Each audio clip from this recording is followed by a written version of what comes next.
안녕하세요. 저는 여느 때처럼 사연 들으며 국밥집을 운영하고 있는 60을 넘긴 국밥 파는 아줌마입니다. 정작 제 이야기를 이런 곳에 털어놓으려니 긴장이 되기도 하는데요. 배움이 짧아 그리 어색하더라도 양해 부탁드리며 지금부터 제 이야기를 시작할게요. 저는 62입니다. 남들이 보기엔 그냥 시장 국밥집 아줌마였겠지만 저한테 그 국밥집은 제 청춘이었고 제 눈물이었고 제 전부였어요. 26에 남편을 잃고 나서 세상에 기댈 곳이라곤 아무것도 없었거든요. 손에 쥔 거라고는 갓 돌진한 아들 하나, 그리고 한 푼이라도 더 벌어야 한다는 도끼뿐이었습니다. 그 도끼로 30년을 살았어요. 새벽 4시에 나가서 육수를 끓이고 자정이 넘어 파장하고 집에 오면 쓰러지듯 잠들었다가 다시 새벽 4시에 눈을 떴어요. 허리가 끊어질 것 같은 날도, 다리가 퉁퉁 부어서 신발이 안 신겨지는 날도 있었지만 쉰다는 생각은 해본 적이 없었습니다. 쉬면 안 됐어요.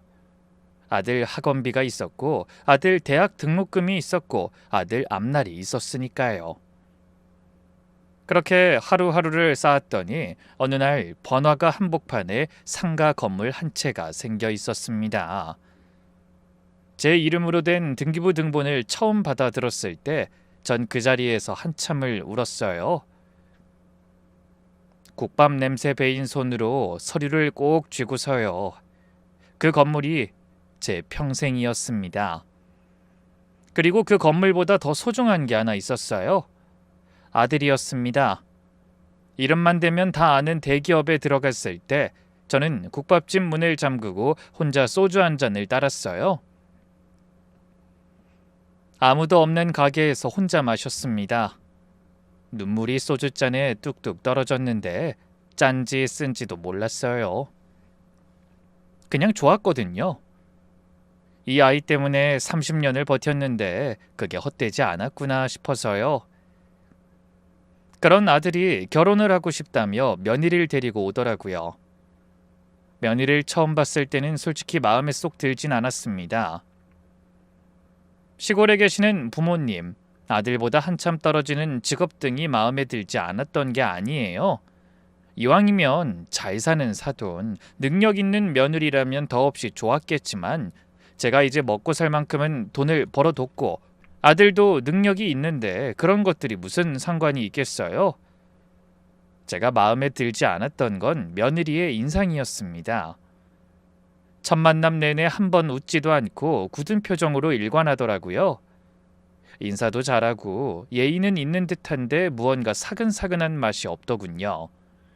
하지만 제가 반대를 할 입장도 아니고 아들이 좋다는데 굳이 반대하고 싶지도 않았습니다. 결국 저는 결혼을 허락했고 보면 볼수록 나쁘지 않았어요. 내 식구가 된다고 생각해서 그런지 더 예뻐 보이기도 하고 아들의 말처럼 낯을 가려 잘 웃지 않는구나 싶기도 하고요. 그렇게 두 사람은 결혼을 했습니다. 결혼식 날 며느리 손을 잡으면서 제가 이렇게 말했어요. 우리 아들 잘 부탁해. 난 이제 네 친정 엄마야. 어렵게 생각하지 말고 힘든 거 있으면 말해. 며느리가 눈물을 글썽이면서 고개를 끄덕이더라고요. 그 모습을 보며 저도 마음이 많이 열리게 되었고 정말 딸처럼 며느리를 아끼려고 노력했습니다. 결혼 초반에는 좋았습니다. 명절마다 선물 주고받고 아들 내외가 한 달에 한 번은 꼬박꼬박 얼굴을 비쳤어요. 제가 반찬을 잔뜩 싸주면 며느리가 맛있다고 문자를 보내왔고 아들 생일엔 며느리가 먼저 전화해서 뭐 해드릴까요? 라고 물어봤습니다. 크게 화려하진 않아도 평탄했어요. 그래서 더 몰랐나 봐요. 그게 언제부터 달라졌는지를요. 결혼 5년 차가 됐을 무렵이었습니다. 어느 날부터인가 며느리한테서 안부 전화가 뚝 끊겼어요. 처음엔 바쁜가 보다 했어요. 직장 다니면서 살림하면 힘들겠지 싶었고요. 그런데 제가 먼저 전화를 걸어도 예전 같지 않았습니다. 잘 지내지? 무소식이 희소식이라는 걸 알긴 한데 요즘 너무 연락이 안 되니까 걱정이 되어서. 잘 지내요. 별일 없고요. 그럼 다행이고. 밥은 잘 챙겨 먹고 다니지? 요즘이 어떤 시대인데 밥도 못 챙겨 먹겠어요. 어머님, 제가 바빠서 그러는데 이만 끊을게요. 끝이었어요. 예전엔 통화 한 번 하면 이런저런 이야기가 줄줄 나왔는데 어느 순간부터 단답형으로 뚝뚝 끊기기 시작하더라고요. 목소리에 온기가 없었어요. 마치 모르는 사람한테 억지로 대꾸하는 것 같은 목소리였습니다.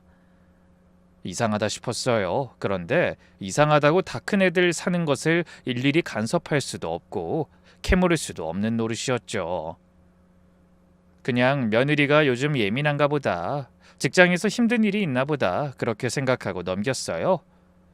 그렇게 생각하지 않으면 저만 스트레스만 받을 테니까요. 지금 생각하면 그게 제 실수였습니다. 좀 더 일찍 들여다봤어야 했는데. 그러던 어느 날이었어요. 며느리의 생일날이었죠. 늘 그러하듯 미역국, 반찬, 고기볶음 등을 만들어 아이스박스에 포장을 해 아들 집 앞에 두고 돌아섰습니다.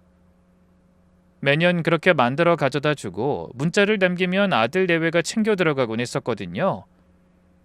집으로 불러 먹여도 되고 집안까지 직접 가져다 줘도 됐지만 괜히 시어머니가 며느리 생일을 챙김다시고 그런 식으로 행동하면 부담이 되거나 귀찮을까 싶어 나름 고민하다 생각해낸 방법이었죠.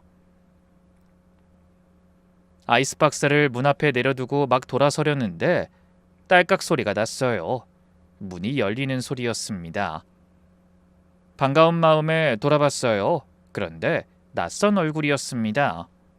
누구세요? 누군데 이런 걸 두고 가세요? 여기 사람들 이사 갔어요? 전 그 말을 듣고 한동안 그 자리에 서 있었습니다. 이사를 했다고 하더군요. 저에겐 말 한마디 없이 말이에요. 저는 떨리는 마음을 부여잡고 물었습니다. 언제요? 한 달도 더 됐는데요? 저는 아이스박스를 다시 들었어요. 그리고 엘리베이터를 탔습니다. 1층 버튼을 눌렀는데 손이 파르르 떨렸어요. 1층에 내려와서 아이스박스를 들고 잠깐 서 있었어요. 그 상황을 제대로 이해할 시간이 필요했거든요. 분명 그만한 이유가 있을 거라고 생각하고 또 생각했죠. 그런데 그게 아니더라고요. 너희 이사했니? 아니 오늘 너 생일이라서 늘 하듯이 너 줄 음식 좀 싸서 집 앞에 두고 돌아섰는데 모르는 사람이 그 집에서 나오지 뭐니. 그래서 물어보니까 너희가 이사했다고 하던데 그게 사실이야? 수화기 너머에서 또 잠깐 침묵이 흘렀습니다. 그리고 며느리가 말했어요. 네, 이사했어요. 급하게 하느라 말할 틈도 없었네요. 미안한 기색 하나 없는 무미건조한 며느리의 목소리에 상처받지 않았다고 한다면 거짓말이겠죠. 하지만 저는 최대한 괜찮은 척 태연하게 물었습니다. 아, 그러니? 그럼 주소 좀 알려주려무나. 반찬 해놓은 거 가져다 줄게. 미역국도 먹어야 할 거 아니니? 아니요, 이미 미역국 챙겨 먹었어요. 반찬도 많아서 필요 없을 것 같네요. 그냥 어머님 가지고 가셔서 드세요. 어? 아무리 그래도 너 주려고 만들었는데 주소만 알려줘. 너희 귀찮게 하는 일 없도록 앞에 가져다 놓고 갈게. 늘 하듯이 말이야. 오늘은 네가 좋아하는 반찬을 더 많이 해서 아까워서 그래. 제 말에 며느린 한숨을 푹 쉰다 싶더니 이렇게 말했습니다. 어머님, 왜 말귀를 못 알아들어서 며느리를 나쁘게 만드세요? 어? 지금 제가 이사한 집 알려드리기 싫어서 이러는 거잖아요.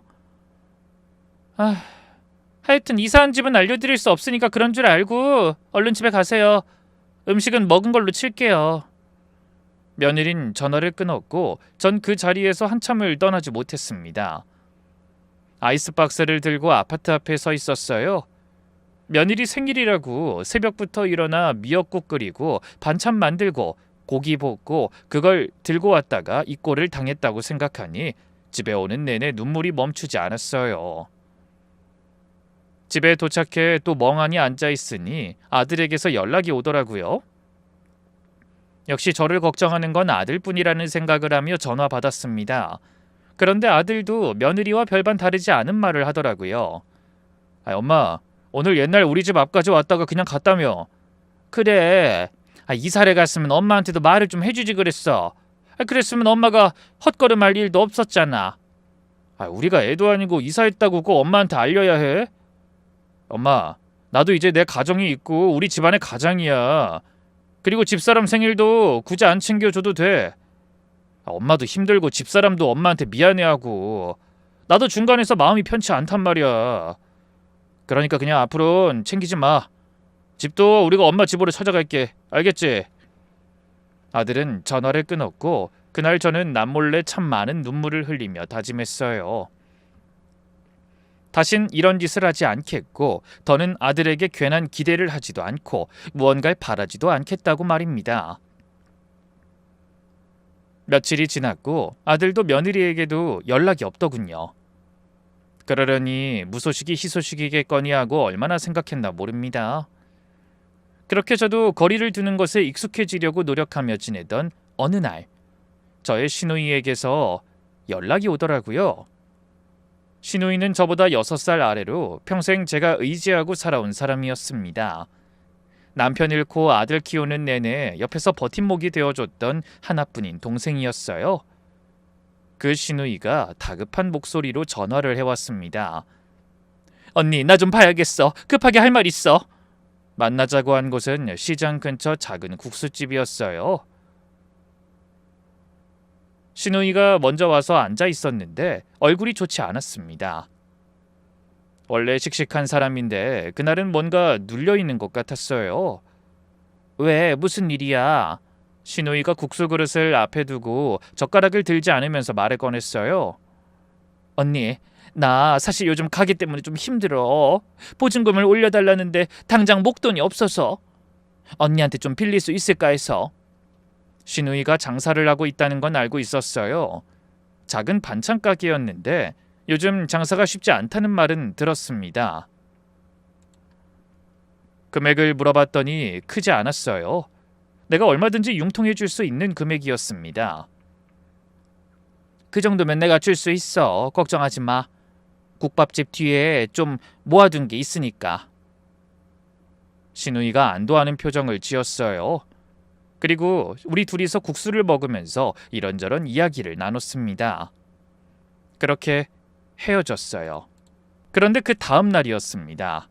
며느리한테서 전화가 왔어요. 오랜만에 먼저 연락을 해왔길래 처음엔 반가웠어요. 혹시 지난번 일을 사과하러 전화한 건가 싶기도 했고요. 그런데 며느리의 첫마디가 이랬습니다. 어머님, 고모님한테 돈 빌려주신다고 하셨어요? 순간 멈칫했어요. 내가 시누이한테 돈 빌려주기로 한 걸 어떻게 알았나 싶었거든요. 그게 왜? 어머님, 그거 빌려주시면 안 돼요. 얼마 전에 저희한테도 연락이 왔었는데 저희 상황이 여의치 않아서 안 된다고 했었거든요. 안 된다고 하고도 찝찝해서 알아보니까 보증금 문제가 아닌 것 같았어요. 그러니까 빌려주지 마세요. 사기당하실 수도 있다고요. 이 말이 진실이든 아니든 기분이 좋지만은 않았습니다. 앞서 말씀드렸다시피 시누이는 저에게 있어서 그냥 시누이가 아닌 버팀목이 되었던 동생과 같은 사람이었어요. 그런데 그런 사람을 그렇게 몰아가니까요. 더불어 말도 없이 집을 이사하고 주소도 절대 알려주지 못한다고 한 것이 마지막 통화였는데 대뜸 연락이 와서 한다는 말이 이런 말이니 제 입장에선 기분이 유쾌하지 않을 수밖에 없었죠. 사기라니? 네 고모가 어디 나한테 그런 짓을 할 사람이니? 내가 알아서 할 터이니 너는 상관하지 마라. 어머님 제발 자식 말도 좀 들으세요. 괜히 이런 말 하겠어요? 괜한 시간 낭비, 에너지 낭비인데? 그러니까 내가 알아서 할 거니까 상관하지 말라고 하지 않니? 내 돈이고 내가 쓰고 싶은 대로 쓸 거야. 섭섭하기도 하고 괘씸하기도 해서 그렇게 전화를 끊긴 했지만 찝찝하기도 했습니다. 찝찝한 마음은 며칠이 지나도 가시질 않았어요. 시누이한테는 결국 돈을 빌려줬습니다. 며느리 말이 신경 쓰이지 않았다면 거짓말이겠지만 30년을 함께한 사람을 그 말 한마디에 등 돌릴 순 없었거든요. 시누이가 고맙다며 손을 꼭 잡았고 전 괜찮다고 했습니다. 정말 괜찮았어요. 그 돈은 제가 충분히 융통해 줄 수 있는 돈이었고 신우이는 그 돈이 필요한 사람이었으니까요. 그런데 며칠 뒤였어요. 신우이한테서 전화가 왔는데 목소리가 이상했습니다. 울음이 섞인 것 같기도 하고 분노가 섞인 것 같기도 한 그런 목소리였어요. 언니, 나 지금 언니 며느리한테 전화 받았어. 저는 순간 뭔가 잘못됐다는 걸 직감했습니다. 뭐라고 했는데? 수화기 너머로 신우이가 잠깐 숨을 고르는 소리가 들렸어요. 그러더니 이렇게 말하더군요. 나이 처먹고 부끄럽지도 않냐고. 자식 키우는 남의 집안 거덜내려고 작정한 파렴치한 인간이라고. 전 그 말을 듣는 순간 머릿속이 하얘졌어요. 분노가 끓어오르기 전에 먼저 믿을 수가 없었습니다. 내가 잘못 들은 건가 싶어서 한 번 더 물었어요. 그 말을 며느리가 했다고? 언니, 나 다신 언니 집안이랑 엮이기 싫어. 며느리 무서워서 돈도 안 쓸게. 그러니까 그 돈 다시 가져가. 다신 나 볼 생각하지 마라. 신우이는 전화를 끊었고 전 한동안 수화기를 손에 든 채로 서 있었습니다. 평생 곁에 있어준 사람이었어요. 남편이 세상을 떠났을 때 제일 먼저 달려와 밤새 울어준 사람이었고 아들 학교 입학식 날 저 대신 손잡고 가준 사람이었어요. 명절마다 국밥집 와서 설거지 도와주고 제가 몸져 누울 때면 가게 문 열어준 사람이었습니다. 저한테 신우이는 시댁 식구 이전에 그냥 제 동생이었어요. 그런 사람한테 그 말을 했다는 게 도저히 믿기지 않았습니다. 아들에게 전화를 걸었어요. 며느리가 고모한테 무슨 짓을 했는지 알고 있냐고 물어봤습니다. 아들은 잠깐 침묵하더니 이렇게 말했어요. 엄마, 집사람이 왜 그랬는진 모르겠지만 고모가 처음부터 돈 때문에 접근한 거 아니었겠어? 집사람도 그냥 참다 한마디 한 거겠지. 저는 말문이 막혔습니다. 너무 기가 막혀 마른 침만 몇 번이나 삼켰는지 모릅니다. 넌 지금 그걸 말이라고 해? 돈 때문에 접근했다고 해도 어른한테, 그것도 네 고모한테 어떻게 그딴 식으로 말할 수가 있어? 그럼 엄마 돈 노린다는데 웃으면서 그러지 말라고 해? 엄마 말처럼 애도 아니고 어른인데 애한테 하듯이 타일러? 집사람도 고민 많이 하다 연락한 거야, 엄마 생각해서. 그리고 고모 도울 돈이 있으면 나를 좀 줘. 나나 좀 도와달라고. 내가 30년을 키운 아이였어요. 어릴 때 밥 먹다 숟가락 내려놓으면 나물 반찬 싫냐고 다시 볶아줬던 아이. 새벽에 학교 가기 싫다고 이불 속에서 나오지 않을 때 발 간지럼 태워서 웃겨줬던 아이. 그 아이가 지금 제 말보다 며느리 편을 들고 있었어요. 고모가 처음부터 돈 때문에 접근했을 거라고 아무렇지도 않게 말하고 있었습니다. 전화를 끊고 나서 전 한참을 앉아 있었어요. 서럽다는 감정이 어떤 건지 예순이 넘어서 처음 제대로 알았습니다. 억울하거나 분한 것과는 달랐어요. 그냥 쓸쓸한 거였어요. 아무리 애를 써도 내가 여기서 할 수 있는 게 없구나 싶은 그런 감각이었습니다. 그날 이후로 신우이는 연락을 끊었어요.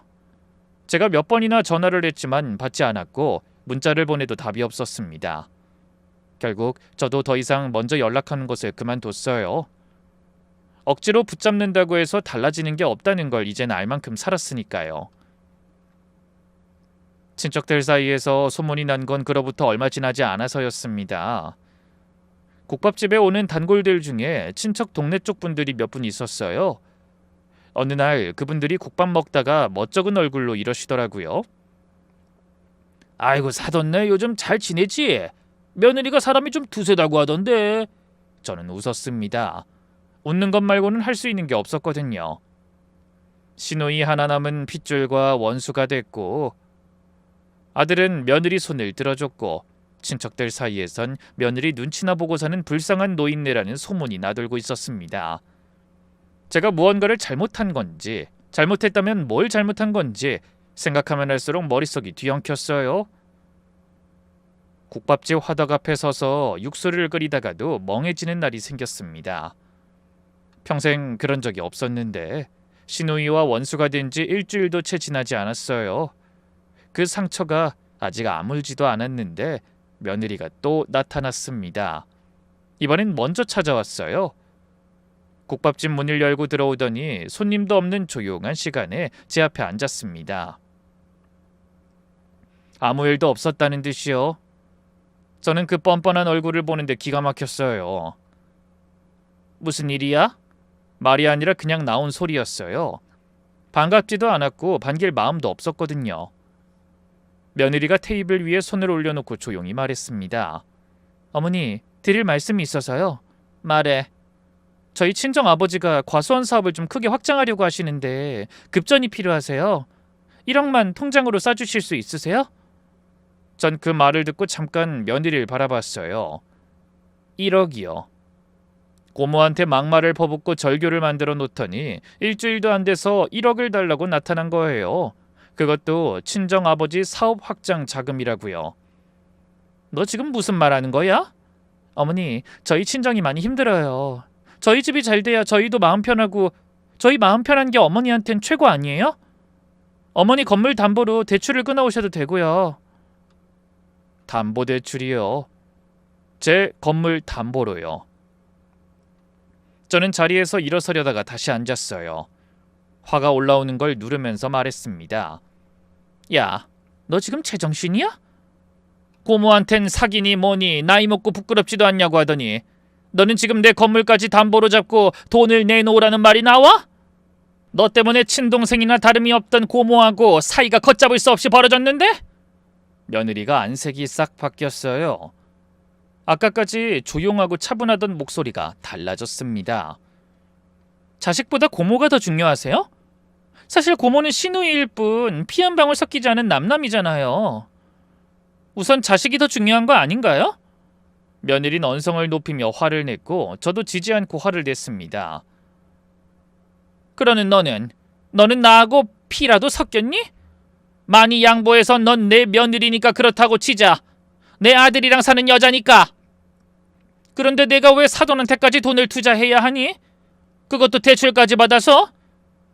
난 싫다. 내 돈이고 내가 알아서 할 거야. 그런 곳엔 쓸 생각이 없단 말이야. 어머니도 참 욕심 많으시네요. 그 건물 죽을 때 싸들고 가실 거예요? 전 그 말을 듣는 순간 머릿속이 하얘졌어요.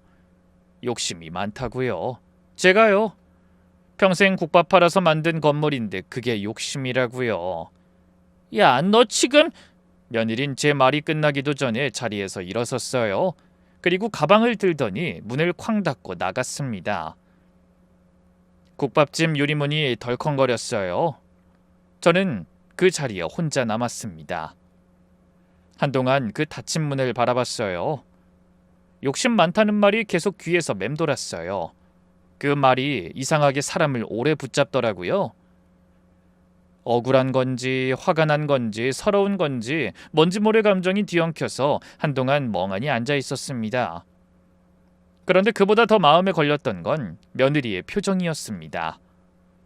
상처는 제가 더 많이 받았는데, 그리고 제가 더 많이 받아야만 하는 상황이 분명한데 며느리가 더 많이 상처받은 얼굴을 하고 있었거든요.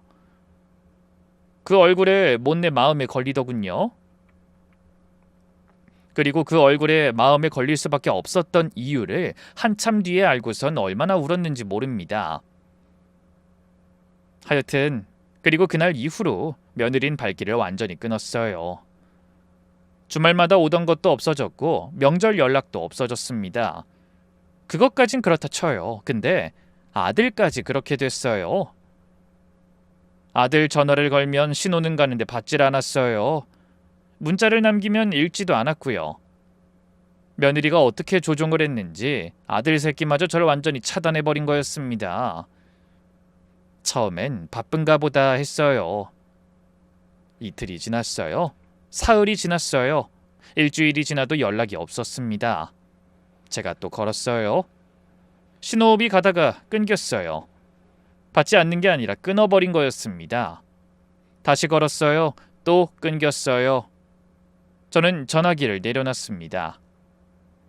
국밥집 안이 조용했어요. 육수 끓는 소리만 들렸어요. 저는 그 소리를 들으면서 한동안 앉아 있었어요. 아들이 엄마 전화를 끊어버리는 게 어떤 느낌인지 아세요? 말로 설명이 안 돼요. 그냥 가슴 한 군데가 뻥 뚫리는 것 같은 느낌이에요. 차갑고 텅 비고 그 자리에 아무것도 없는 것 같은 느낌요. 전 그날 파장을 일찍 했어요. 손님이 없어서가 아니라 더 이상 서 있을 수가 없어서였습니다. 집에 와서 불도 켜지 않고 소파에 앉았어요. 어두운 거실에 혼자 앉아서 생각했습니다.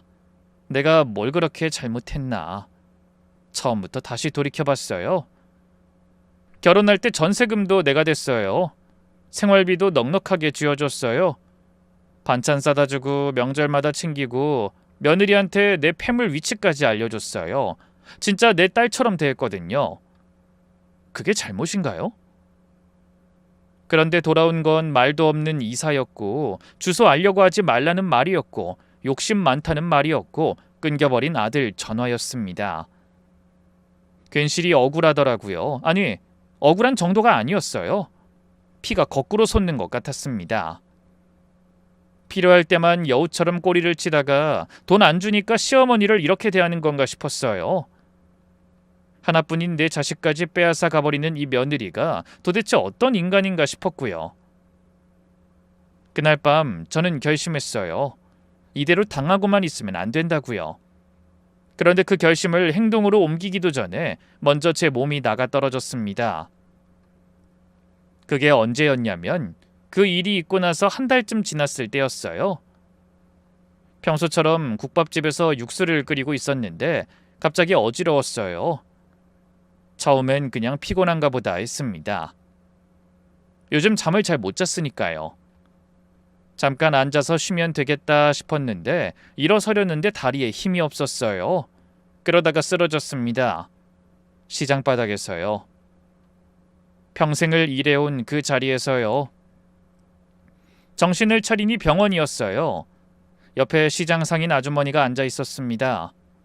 제가 쓰러지는 걸 보고 119를 불렀다고 하더라고요. 의사 선생님이 뇌졸중 전조 증상이라고 했어요. 지금 당장 큰 문제는 아닌데 스트레스를 심하게 받으면 위험할 수 있다고 했습니다. 입원을 해야 한다고 했어요. 전 그 말을 들으면서 딱 한 가지를 생각을 했어요. 아들한테 연락을 해야겠다고요. 병원 침대에 누워서 아들 번호를 눌렀습니다. 신호가 갔어요. 한 번, 두 번, 세 번. 받지 않았어요. 문자를 보냈습니다. 엄마 병원에 입원했다고, 시장에서 쓰러졌다고. 읽지 않았어요. 저는 전화기를 침대 옆에 내려놨어요. 천장을 바라봤습니다. 며느리한테도 연락을 해봤어요. 신호가 가다가 끊겼어요. 받지 않는 게 아니라 끊어버리는 거였습니다. 그날 밤 병실에 혼자 누워 있었어요. 옆 침대에는 보호자가 와서 손을 잡아주고 있었습니다. 그 모습을 보는데 눈물이 났어요. 소리 없이 났어요. 베개에 얼굴을 묻고서요. 그런데 자정이 넘었을 무렵이었어요. 전화가 왔습니다. 아들이었어요. 엄마, 입원했어? 그래, 시장에서 쓰러졌어. 뇌졸중 전조 증상이래. 많이 안 좋아? 입원할 정도니까 안 좋지. 괜찮아, 걱정하지 마. 그래도 많이 안 좋으면 말해. 나 요즘 좀 바빠서 주말쯤 시간 나면 갈 수 있을 거야. 그래, 뭐 바쁘면 어쩔 수 없지. 와도 되고 안 와도 돼. 잘 자. 전화가 끊겼어요. 바쁘다는데 어쩌겠어 하면서도 섭섭한 마음이 불쑥 고개를 들이밀더라고요. 그냥 쓰러진 것도 아니고 뇌졸중 전조 증상이라는데 아무리 늦었어도, 아니 빈말이라도 지금 간다는 말은 하지 못하는 것일까 하는 마음도 들었습니다. 하지만 끝내 그 말은 하지도 못하고 바쁘면 어쩔 수 없지, 오지 않아도 된다는 식의 말을 하고 전화를 끊을 때의 제 마음은 화가 났었다는 것이 솔직한 심정이겠네요. 병원에서는 한 달을 지내게 되었습니다. 며느린 그 한 달 동안 딱 3번 얼굴을 비췄어요. 첫 번째로 왔을 때였어요. 입원하고 사흘째 되던 날이었습니다. 병실 문이 열리길래 반가운 마음에 고개를 들었는데 며느리였어요. 코트를 입은 채로 가방을 들고 서 있었습니다. 어머니, 좀 어떠세요? 왔어? 좀 나아지고 있어. 와줘서 고마워. 며느리가 침대 옆에 과일 봉투를 내려놨어요. 그리고 한 발짝 뒤로 물러서서 서 있었습니다. 앉지 않았어요. 많이 힘드시겠다. 조심하세요. 그래, 너도 고생이 많다. 앉아서 좀 있다가. 천장 무너지는 것도 아닐 텐데 왜 그렇게 서 있어? 왜, 많이 바쁘니? 네, 급한 일 있어서요. 오늘도 겨우 시간 내서 온 거예요. 그래도 생각보다 안색이 괜찮아서 안심이에요. 우선 오늘은 가고 다음에 또 올게요. 몸조리 잘하세요. 이렇게 말한 며느린 들어온 지 10분도 안 돼서 병실을 나가버리더군요. 더는 섭섭한 마음도 남아있지 않았습니다.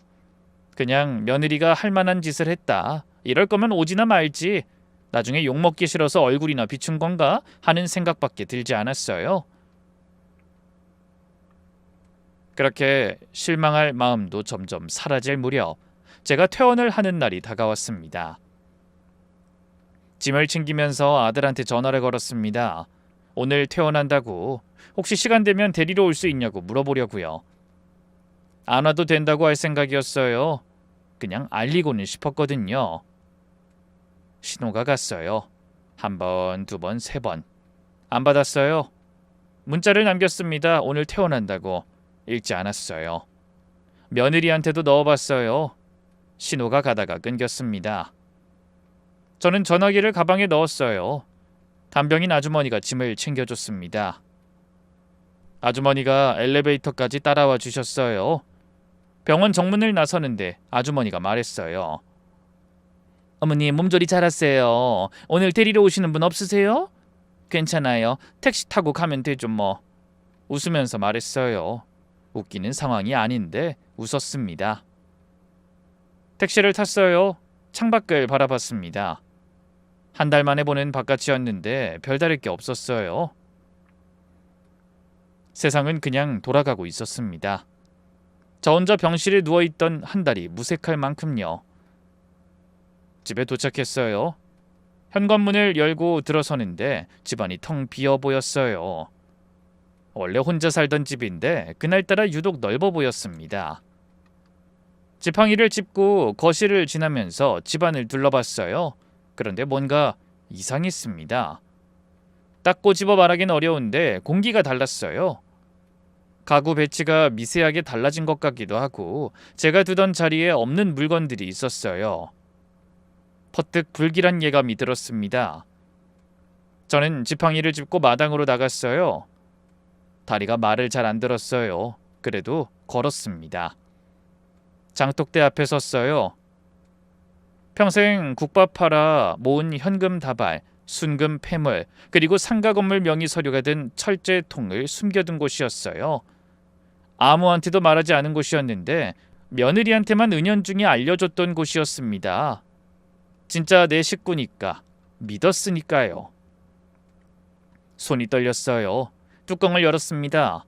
차디찬 먼지만 가득했어요. 텅 비어 있었습니다. 전 그 자리에서 한동안 움직이지 못했어요. 장독대 뚜껑을 연 채로 그 안을 들여다보면서 제 눈을 의심했습니다. 없었어요. 아무것도요. 그런데 딱 한 가지만 있었어요. 장독대 바닥에 쪽지 한 장이 놓여 있었습니다. 찢어진 노트 종이였어요. 날림채로 이렇게 적혀 있었어요. 어머니, 3년 동안 저 찾지 마세요. 전 그 쪽지를 손에 들고 한동안 서 있었습니다. 그러다가 머리가 핑 돌았어요. 다리에 힘이 빠졌어요. 지팡이를 짚고 있지 않았으면 그 자리에서 주저앉았을 거예요. 3년 동안 찾지 말라고요. 제 전 재산을 들고 사라지면서 3년 동안 찾지 말라고요. 저는 동네가 떠나가라 소리를 질렀어요. 그 소리가 마당을 울렸습니다. 이웃집 개가 짖었어요. 저는 그 자리에서 아들 전화를 눌렀어요. 결번이었습니다. 번호가 없어졌더라고요. 퇴원을 할 때까지만 해도 신호는 가던 제 아들 번호가요. 저는 그 자리에서 무릎을 꿇었어요. 지팡이를 짚고도 버틸 수가 없었습니다. 마당 흙바닥에 무릎을 꿇고 앉아서 그 쪽지를 손에 쥔 채로 한동안 울었어요. 30년을 국밥 팔아서 모은 것들이었어요. 허리 휘어가며 다리 퉁퉁 부어가며 아들 하나 바라보고 모은 것들이었는데 그게 다 사라졌습니다. 며느리 손에요. 상황을 보아하니 아들도 한통속인 것이 분명했습니다. 돈도 돈이지만 그 배신감에 치가 떨리더라고요. 다른 것도 아니고 뇌에 문제가 생겨 입원까지 하고 퇴원했는데 하필 그날 이런 배신을 한다니 도저히 용서가 되지 않았습니다. 무너지듯 주저앉은 제가 얼마나 울었을까요? 정말 피를 토하는 심정으로 고함을 지르며 정신없이 쏟아냈던 것 같아요. 그리고 정신을 차린 건 한참 뒤였어요. 며칠이나 지났을까요? 몇 주가 지난 걸까요? 어쨌든 정신을 차린 저는 눈물을 닦고 지팡이를 짚고 일어섰습니다. 다리가 떨렸어요. 그래도 일어섰어요. 문득 경찰에 신고를 해야 하나, 흥신소에 뒷조사를 해야 하나 고민하던 그 순간 예전 사이가 좋았을 때 며느리가 깔아준 어플이 생각나더라고요. 어머니, 이게 위치 추적할 수 있는 건데 어머니가 제 위치도 알 수 있고 제가 어머니 위치도 알 수 있어요.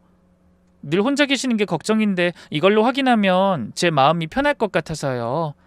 그러니까 이거 지우시면 안 돼요? 지우고 싶어도 지우는 방법도 몰라. 그나저나 별게 다 있네. 그런 게 있단 말이야? 나도 어떻게 보는지 알려다오. 그때 기억을 떠올려 어플에 들어갔고 다행히 며느리는 아직 휴대전화가 살아있는 듯 하더라고요. 저는 떨리는 손으로 확인했고 며느리의 위치를 알아냈죠. 사돈이 있는 지방 과수원이었습니다. 300km 거리였어요. 저는 차 시동을 걸었습니다. 지팡이를 조수석에 던져놓고 내비게이션에 주소를 찍었어요. 뇌졸중 전조 증상이 있는 환자가 장거리 운전을 하면 안 된다는 거 알아요. 그런데 그 생각이 안 들었어요. 그냥 가야 했습니다. 지금 당장요. 300km를 달렸어요. 피를 토하는 것 같았습니다. 과서원에 도착한 건 해가 뉘엿뉘엿 질 무렵이었어요. 농가 문 앞에 차를 세우고 내렸습니다. 다리가 풀렸어요. 300km를 달려오는 내내 이를 악물고 버텼는데 막상 도착하니까 손이 떨렸어요. 지팡이를 짚고 문 앞에 섰습니다. 심호흡을 한번 했어요. 그리고 문을 박차고 들어갔습니다. 어딨어? 당장 나와! 너희가 어떻게 부모를 배신해? 겨우 배신하고 온 곳이 친정이야? 친정 사업을 도우려고 시댁돈을 훔쳐간다는 게 말이나 된다고 생각해? 소리를 질렀어요. 목이 쉬었는데도 소리가 났습니다. 마당에 감나무가 몇 그루 서 있었고 저 멀리 과수원 밭이 보였어요. 인기척이 났습니다. 밭 쪽에서요. 저는 지팡이를 짚고 그쪽으로 걸어갔어요. 그리고 멈췄습니다. 제가 본 건 예상했던 장면이 아니었어요. 며느리가 있었습니다. 그런데 호의호식하고 있는 게 아니었어요. 화장기 하나 없는 얼굴에 낡은 작업복 차림으로 밭 한쪽에 쪼그려 앉아서 풀을 뽑고 있었어요. 손이 흙투성이었어요. 머리카락이 달라붙어 있었고요. 그 옆에 휠체어가 있었습니다.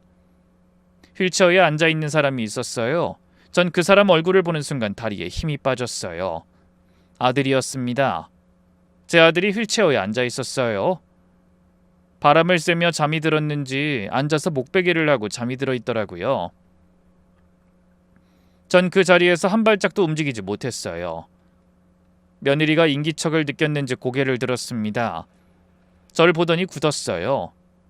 천천히 일어섰어요. 흙 묻은 손을 작업복에 닦으면서 저한테 걸어왔습니다. 저는 들고 온 분노가 어디로 갔는지 몰랐어요. 아까까지만 해도 멱살을 잡으려고 달려온 거였는데. 어머니, 며느리가 먼저 말을 꺼냈어요.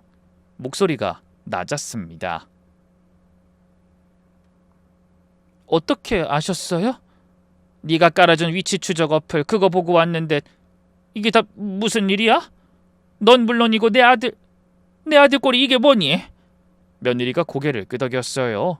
놀라는 표정도 아니었어요. 그냥 올 줄 알았다는 듯한 표정이었습니다. 위치 추적 어플을 보고 찾아왔다는 것에 잠시 놀란 듯 했지만 영원히 숨지 못했을 거라는 것을 며느리도 알고 있었을 테니까요. 그저 본인이 남기고 간 3년이란 시간을 제가 기다려주기를 바라고 또 바라는 마음이었겠죠. 어느새 며느리의 눈에는 눈물이 흐르고 있었고 전 아들 쪽을 봤어요. 저게 무슨 일이야? 목소리가 떨렸습니다. 며느리가 잠깐 아들을 바라봤다가 다시 저를 봤어요. 들어가서 말씀드릴게요. 농간으로 들어갔습니다. 작은 방이었어요. 살림이 많지 않았어요. 며느리가 물을 한 잔 떠다 줬는데 저는 받아들고도 마시지 못했습니다. 며느리가 맞은편에 앉았어요. 무릎 위에 손을 올려놓고 뭔가를 어디서부터 꺼내야 할지 정리하는 것 같았어요. 한참을 그렇게 있더니 천천히 입을 열었습니다. 어머니, 남편이 회사에서 누명을 썼어요. 전 그 첫마디에 이미 심장이 내려앉는 것 같았어요. 누명? 무슨 누명? 공금 횡령이요. 직속 상사가 수억 원을 빼돌리고 그걸 남편한테 뒤집어 씌운 거예요. 증거까지 조작을 했고요. 남편이 구속될 위기였어요. 이름만 대면 다 아는 대기업에서 성실하게 일하던 아들이 횡령 누명을 썼다는 말이 한 번에 머릿속으로 들어오지 않았어요.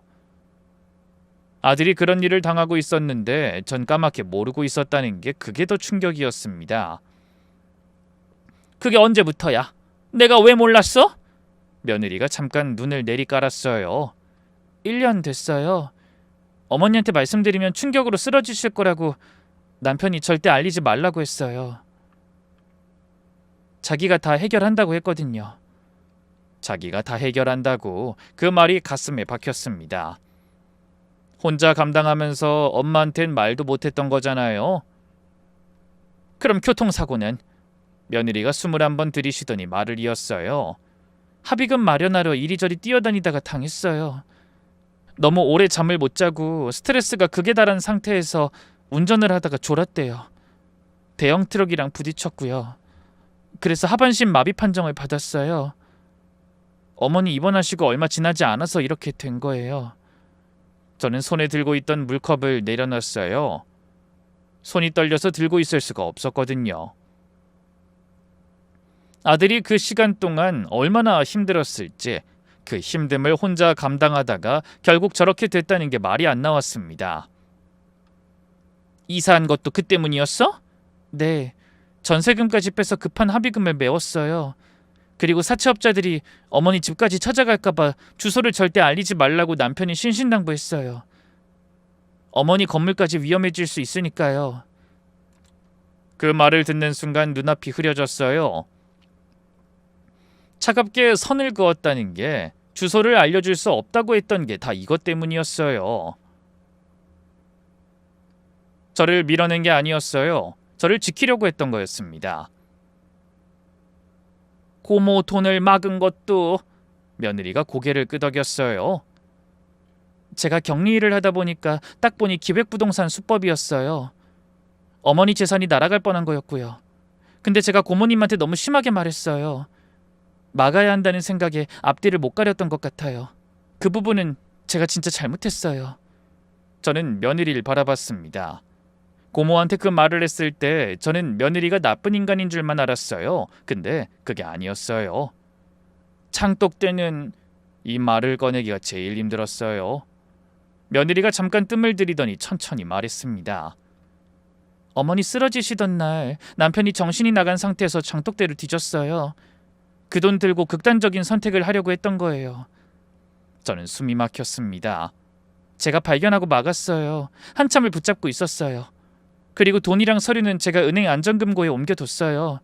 어머니 명의 그대로요. 하나도 손댄 거 없어요. 쪽지 이야기도 했어요. 3년 동안 찾지 말라고 했던 게 남편 재활치료 끝내고 누명 씌운 상사 잡아서 누명 벗길 때까지 그동안 어머니한테 걱정 끼치지 않겠다는 뜻이었다고요. 3년이면 다 해결될 거라고 생각했다고요. 전 그 말을 다 듣고 나서 한동안 그 자리에 앉아 있었습니다. 이 며느리가 1년을 혼자 다 감당하고 있었던 거예요. 아들 수발하고 밭일하고 사채업자 맡고 어머니 재산 지키고 극단적인 선택을 하려는 남편을 온몸으로 붙잡고 그러면서 시어머니한텐 차갑게 선을 그어서 가까이 오지 못하게 막았던 거였어요. 걱정시키지 않으려고요. 저는 며느리 얼굴을 봤어요. 초췌했어요. 살이 많이 빠져 있었어요. 손이 거칠어져 있었고 눈밑이 퀭했습니다. 이 사람이 얼마나 오래 버텨온 얼굴인지 한눈에 보였어요. 저는 자리에서 일어섰어요. 그리고 며느리 앞에 무릎을 꿇었습니다.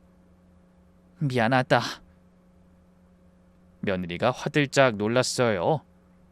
어머니 이러시면 안 돼요. 일어나세요. 아니야. 내가 이래야 해. 내가 너를 얼마나 욕했는지 알아? 속으로 얼마나 나쁜 사람으로 몰았는지. 미안하다 진짜로. 며느리가 제 손을 잡았어요. 흙 묻은 거친 손이었어요. 그 손을 잡는데 눈물이 쏟아졌습니다. 둘이서 한참을 울었어요. 방 안에서요. 밖에선 아들이 휠체어에 앉아서 노을을 바라보고 있었습니다. 그날 이후로 모든 게 달라졌습니다. 다음 날 바로 서울로 올라왔어요. 은행 안전금고에 가서 제 자산을 확인했습니다. 며느리 말대로 다 있었어요. 현금 다발도 폐물도 건물 서류도 단 한 푼도 단 한 장도 빠짐없이요. 전 그 자리에서 한참을 앉아 있었어요. 이걸 지켜준 사람이 며느리였다는 게 다시 생각해도 가슴이 먹먹했습니다.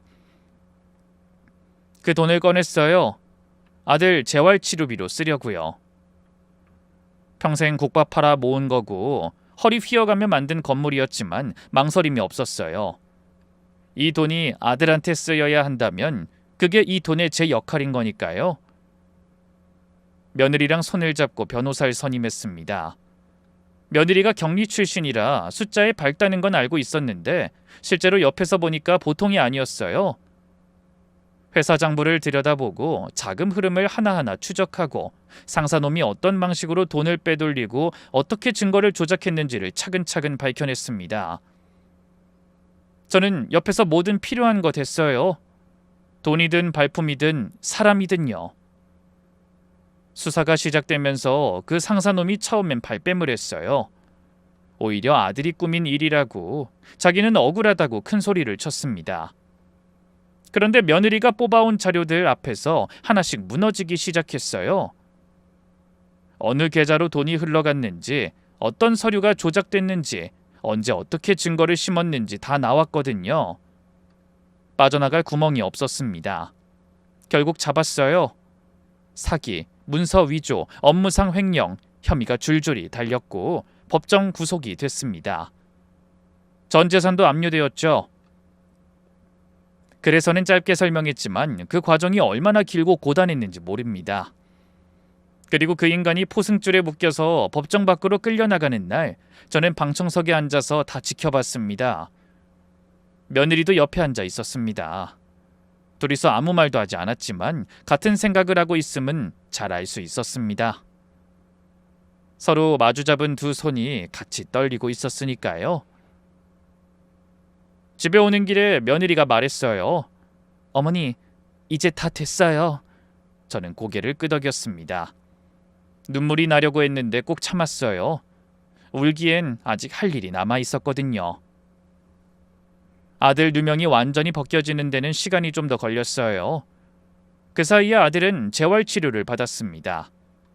처음엔 정말 힘들었어요. 손가락 하나 까딱하는 것도 힘들어하던 아들이 어느 날은 치료사 선생님 손을 뿌리치고 그냥 포기하겠다고 하더라고요. 전 그날 아들 손을 잡고 이렇게 말했습니다. 아들, 엄마가 30년을 국밥 팔았어. 허리 끊어질 것 같아도 다리 퉁퉁 부어도 쉰 적이 없어. 왜 그랬는지 알아? 너 때문이야. 너 하나 보고 살았으니까. 아들이 고개를 돌렸어요. 눈이 빨개져 있었습니다. 근데 네가 지금 포기한다고? 엄마 앞에서? 그리고 네 집사람 생각은 안 해? 엄마 보고 힘이 나지 않으면 집사람 보고서라도 악착같이 일어설 생각을 해야지 이 녀석아. 말을 하다가 목이 메었어요. 잠깐 숨을 고르고 다시 말했습니다. 엄마는 우리 며느리한테 미안해서라도 포기 안 해. 어떻게 해서든 너 다시 걷게 할 거야. 그래서 우리 며느리 더는 고생하지 않도록 이 엄마가 널 다시 걷게 할 거란 말이야. 그러니까 너도 악착같이 견뎌. 아들이 한동안 아무 말도 안 했어요. 그러다가 눈물을 흘리더라고요. 미안해 엄마. 미안하면 일어나. 그게 미안함 갚는 거야. 그날 이후로 아들이 다시 치료에 매달렸어요. 쉽지 않았습니다. 하루에도 몇 번씩 포기하고 싶다는 표적이 역력했어요. 그래도 이를 악물고 버텼어요. 며느리가 매일 옆에 있었고 저도 할 수 있는 날엔 재활실에 나가 앉아 있었습니다. 아무 말 안 해도 괜찮았어요. 그냥 옆에 있는 것만으로도 됐거든요. 그리고 마침내 아들이 혼자 일어섰습니다. 재활치료를 시작한 지 8달쯤 됐을 때였어요. 치료사 선생님이 보조기구 없이 한번 서보라고 했는데 아들이 부들부들 떨면서 두 발로 섰어요. 딱 3초였습니다. 그런데 그 3초가 얼마나 길게 느껴지던지요. 저도 울고 며느리도 울고 아들도 울었어요. 치료사 선생님들도 옆에서 같이 박수를 치셨습니다. 그날이 제 인생에서 가장 기뻤던 날 중 하나예요. 그 뒤로 아들은 빠르게 회복했어요. 처음엔 두 발로 서는 것, 그 다음엔 한 걸음, 두 걸음, 어느 날은 제 앞에서 지팡이 없이 복도를 걸어왔어요. 전 그 모습을 보면서 그 자리에 주저앉을 뻔했습니다. 다리가 풀렸거든요. 기뻐서요. 아들 2명도 그 무렵에 완전히 벗겨졌어요. 상사놈이 법정에서 결국 모든 걸 자백했고 회사에서도 공식적으로 사과를 했습니다. 아들이 억울하게 잃었던 시간과 자리를 완전히 되찾은 건 아니었지만 그래도 누명은 깨끗이 벗었어요. 아들은 지금 다른 회사에서 새로 시작했습니다. 작은 회사지만 본인이 원해서 선택한 자리예요. 매일 아침 출근하는 아들 뒷모습을 보면 전 그냥 감사하더라고요. 저 발로 걸어서 나간다는 것만으로요. 그리고 한 가지 더 좋은 소식이 있었어요. 며느리가 임신을 했습니다. 그 소식을 들었을 때 전 아무 말도 못했어요. 그냥 며느리 손을 잡고 한참을 울었습니다. 그 힘든 시간을 다 버텨온 두 사람한테 이런 선물이 오는구나 싶어서요. 며느리 배가 불러오는 걸 보면서 전 매일 생각해요. 이 아이가 태어나면 내가 얼마나 잘해줄 수 있을까? 얼마나 든든한 할머니가 될 수 있을까? 그 생각만으로도 아침에 눈이 떠져요. 저는 그 소식을 듣던 날 국밥집 문을 잠그고 혼자 소주 한 잔을 따랐어요. 아들이 대기업에 들어가던 날, 아들이 처음 두 발로 서던 날, 그랬던 것처럼요. 이번엔 소주가 달았어요. 그리고 저는 국밥집을 정리했습니다. 30년을 한 가게인데 막상 문을 닫으려니 발이 안 떨어지더라고요. 마지막 날 새벽에 혼자 나가서 육수를 끓였어요. 팔 손님도 없는데 그냥 끓였습니다. 이 냄새가 너무 익숙해서 마지막으로 한 번 더 맡고 싶었어요. 솥 앞에 서서 한참을 울었습니다. 그리고 그때 며느리가 들어오더라고요. 저를 꼭 안아주면서 이런 말을 하더군요. 어머니, 그동안 정말 고생 많이 하셨어요. 이제 장사 걱정은 내려놓으시고 저희한테 효도만 받으면서 저희랑 오래오래 같이 사세요. 저희를 지켜주셔서 너무 감사해요.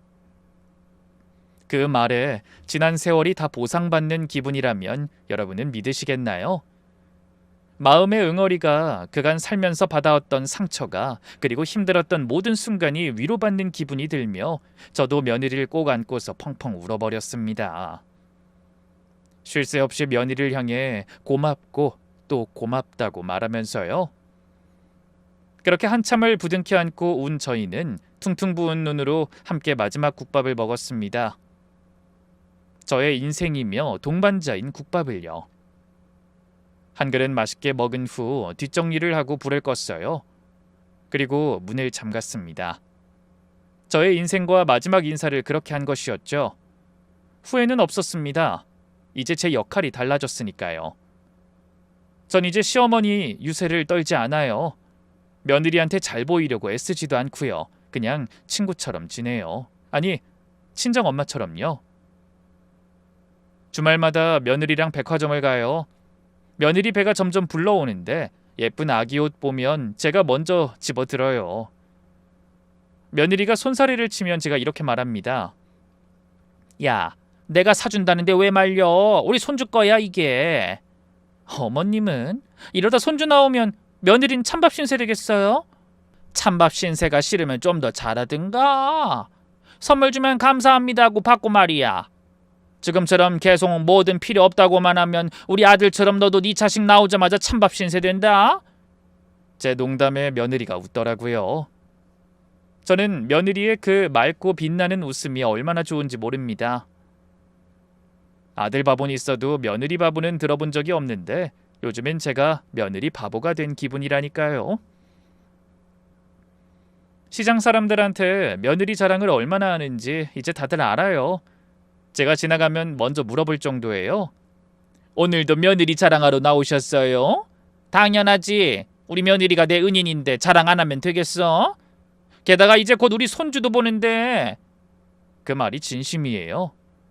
이 며느리가 없었으면 어떻게 됐을까 생각하면 지금도 아찔합니다. 아들을 잃었을 수도 있어요. 제 재산이 날아갔을 수도 있고요. 무엇보다 저 자신이 얼마나 눈이 멀어 있었는지 끝까지 몰랐을 수도 있어요. 며느리가 차갑게 선을 그을 때 저는 배신이라고 생각했어요. 근데 그게 배신이 아니었어요. 지킴이었어요. 말 한마디 못하고 혼자 감당하는 방식의 지킴이었습니다. 겉으로 보이는 것만 보고 사람을 판단하면 안 된다는 거 62이 돼서야 뼈저리게 알았어요. 조금 늦었지만 그래도 알았으니 됐습니다. 저는 오늘도 며느리랑 손잡고 시장을 한 바퀴 돌 거예요. 며느리가 좋아하는 호떡도 사주고 따뜻한 국밥 한 그릇도 같이 먹을 거고요. 뱃속에 있는 손주한테도 할머니 국밥 냄새 좀 맡혀줘야죠. 그게 지금 제 인생 최고의 낙입니다. 들어주셔서 감사해요.